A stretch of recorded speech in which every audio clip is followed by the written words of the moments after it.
On this episode of Aren't You Crazy? How do we weather the financial stresses when the paid gigs end? Accepting and letting go of the control I think I have, which is none. None. None. How do you deal with it? There is this subconscious pressure sometimes that if we don't know exactly what's happening next, somehow we flopped. Guilty. Guilty. Been there. Yeah, I do that. What would it be for you? I know I need X amount of money at this time for this reason. I always make that shit happen. Most of the money that comes in, as much as I don't want to spend it, it all goes back into the things I have to pay for my craft. Hi, welcome to Aren't You Crazy, the podcast that flips the script on the struggling artist paradigm. We are your hosts, Tessie and Erin Elizabeth Reed. Sure happening. It's April, people. It's tax time. It's the month of financial responsibility. And we're here at Aren't You Crazy to talk about managing those gaps between your creative work, your creative contracts, shall we say. Yeah, the gaps between the creative contracts. How to manage them emotionally, mentally, financially. This is actually a topic that has been coming up in some of my conversations outside of the podcast with artists. How do you do it when you don't have anything?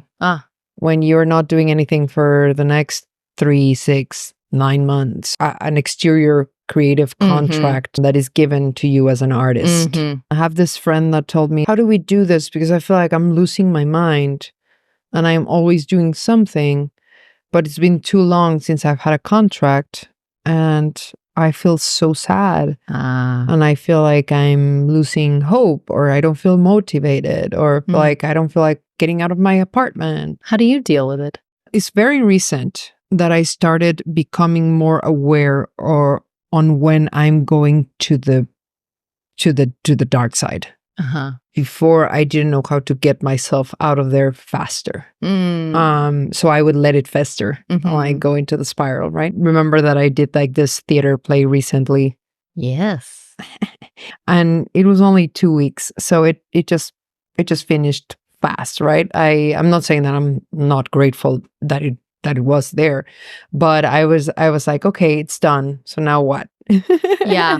The minute I have time and gaps, I fill myself with stuff. Yeah. I say yes to everybody that says like, hey, can you do this for me? Can you do this for me? Yes. And I fill my schedule from 8 a.m. to 7 p.m. from Monday to Sunday so that I don't have a single moment to think. Ooh. Guilty.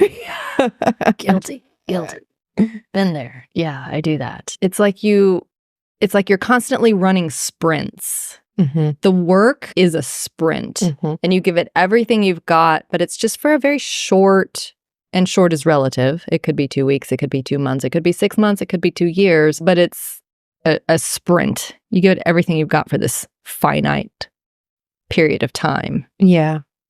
But there are these long stretches in between sprints.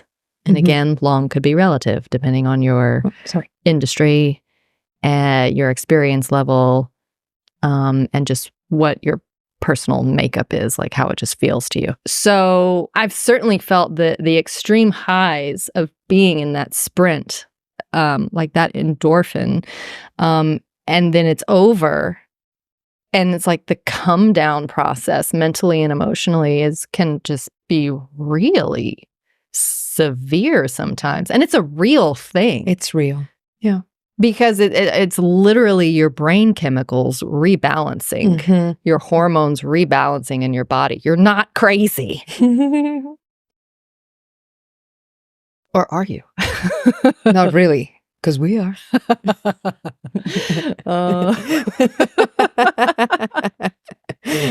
But yeah, so figuring out ways to manage your own nervous system, recalibrate your body to realign mind and emotions. It's a very real thing. And there are things you can concretely do to help yourself along. But even just acknowledging, understanding, and expecting the crash to come can do a lot to mitigate that feeling of dread or woe or depression. Yeah. For me, I found that taking regular walks, especially if I can take walks where I see trees, does amazing wonders for me. Yeah. And I was told that walking is so therapeutic because it's a bilateral movement. It actually stimulates both sides of the brain hemispheres. So they speak to each other. So it helps recalibrate things. It became really relevant for me to understand, okay, I'm entering this phase now. Now that I'm no longer physically tired. And now that my mind is understanding that that process is over and that we're back on the land of uncertainty, at least in the timeline of where am I going to get another job that is an external contract that I cannot give myself. So I started adding some affirmations to my walks, getting out of the voices of my brain. And for me to do that, I need an external stimuli. Like either I need music or I need affirmations or I need a guided meditation on audio. I cannot do it in silence. I do need something to cover up for the voices that are so loud in my head, telling me that I'm failing, that I'm not then in the next project, that I'm not, that I don't have a queue of scripts and projects on the line telling me that I'm so requested because I'm so good at my craft. Then I start thinking about how good am I? I want to acknowledge that. Acknowledge and thank you for expressing that. I'm just going to challenge you. Invite you, perhaps, is the better word. When we hear those negative voices come up, we can just reframe. I actually need this downtime. It's not a reflection of my worth. I'm actually getting stronger during this rest period. Yeah. For instance, when we weightlift, we're actually tearing our muscles.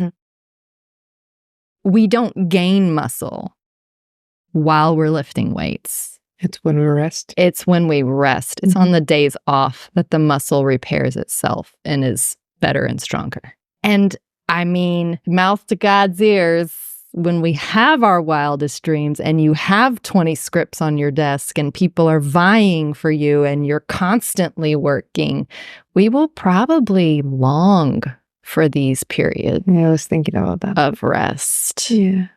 The grass is always greener, right? Yeah. This measuring of gratitude of the things that you already have and acknowledging that everything takes its time and that you need to flow with your own journey. That, it's not like we're not doing the steps to get where we want to go. It's just that it will get there when it gets there, and it will probably won't look the way we dreamt it and will look something else. That's okay, Yeah. Working on that specifically is what I'm really working on mindfully, of accepting and letting go of the control I think I have, which is none. None. I can control how I wake up, the workouts that I do, the way I train my voice, the way I read,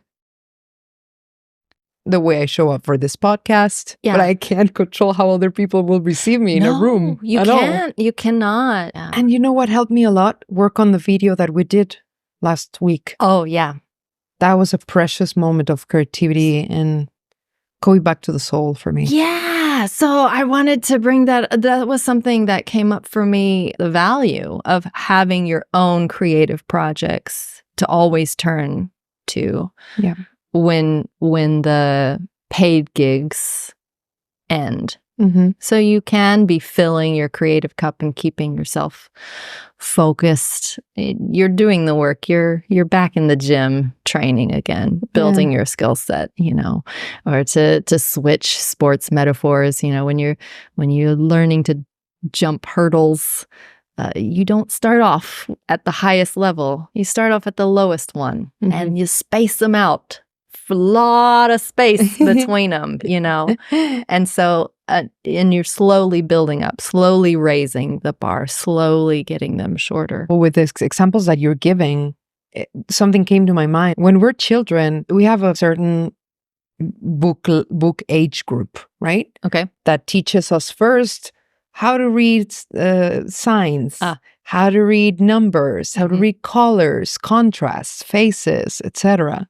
I'm probably not saying it in the right order, and then we start slowly reading fairy tales or folk tales, and then we start building up into maybe a series. And I don't know what happens when we reach adulthood, that we just think that we have to have everything learned and under control, and we know everything, and we have everything figured out, and our path traced in in an invisible canvas, and we just know where we're going. There is this like subconscious pressure sometimes that if we don't know exactly what's happening next, somehow we flopped or we tanked. We're imposters, or yeah.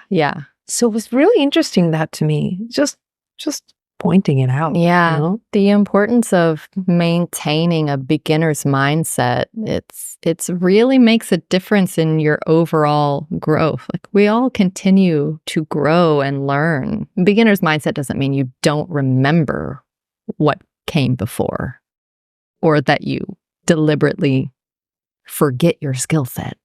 It's just about removing the bias that we get of, I've seen this before, I don't need to worry about it.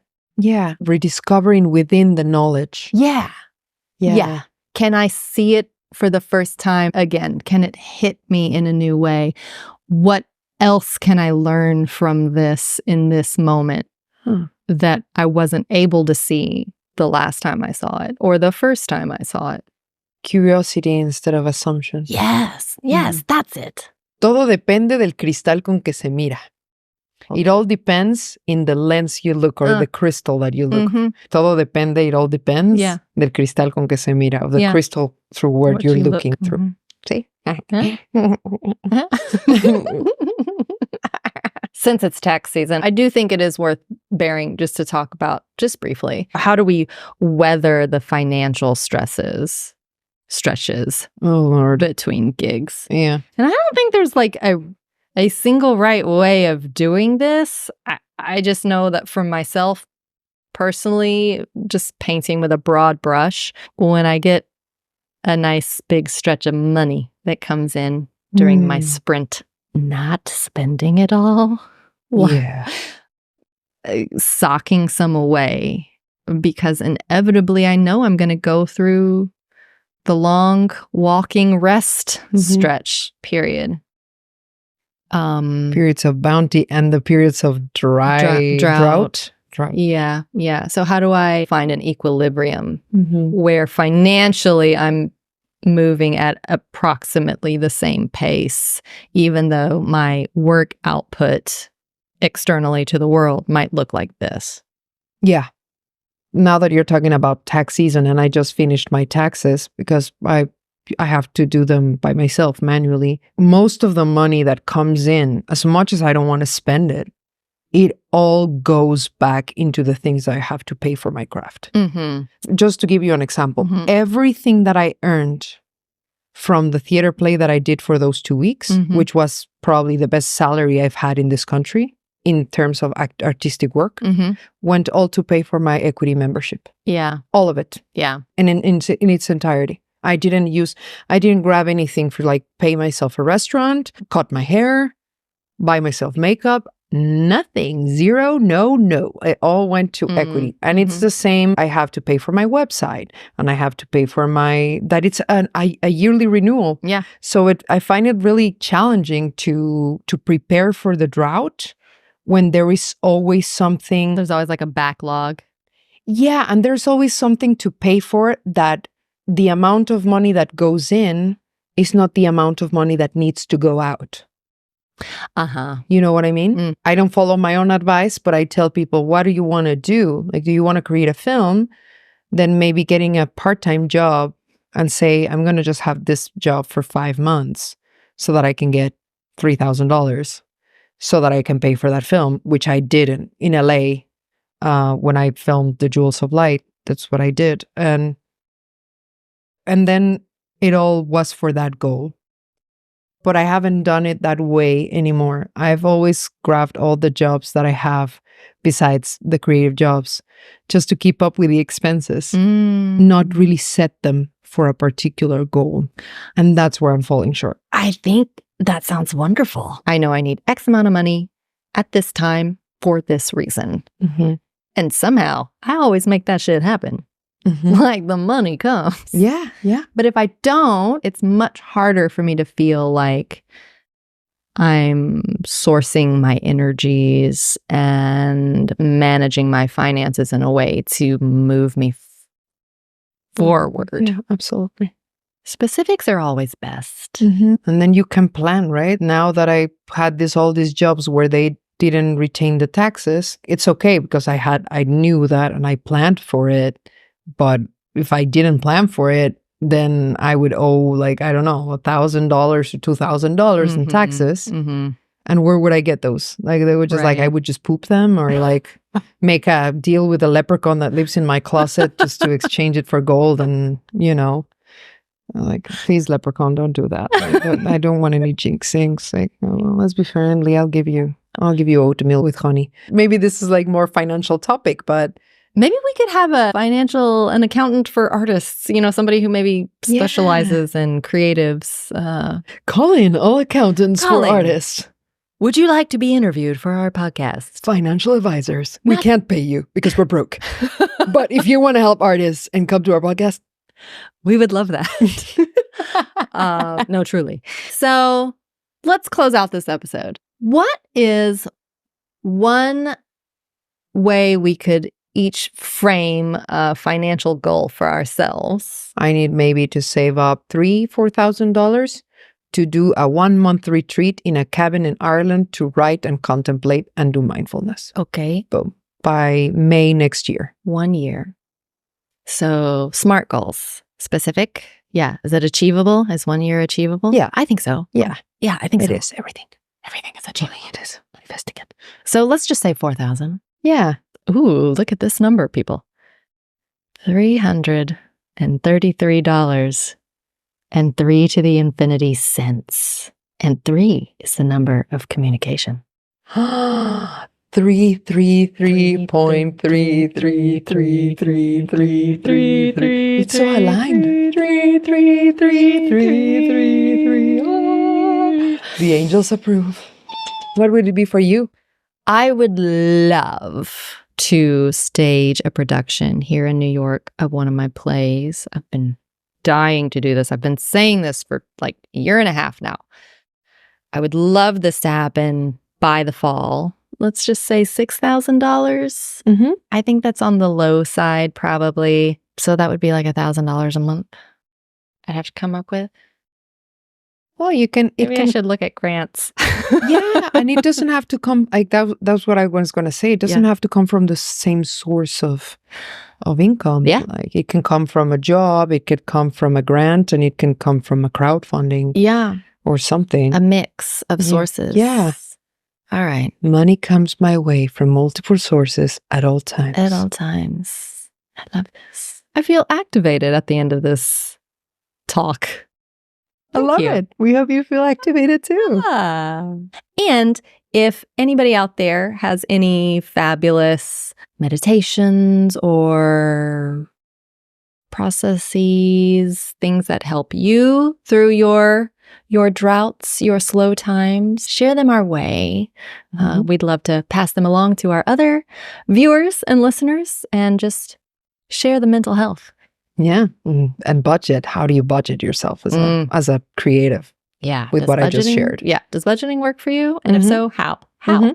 How? Please, how? Google Sheets, Excel sheets. How?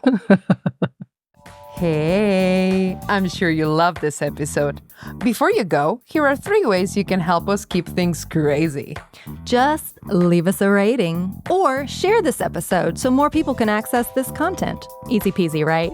Feeling ultra crazy? Donate to the show by clicking the link provided in the podcast description or in our Instagram's bio. I'm sure you will. Stay crazy out there, y'all. Stay crazy!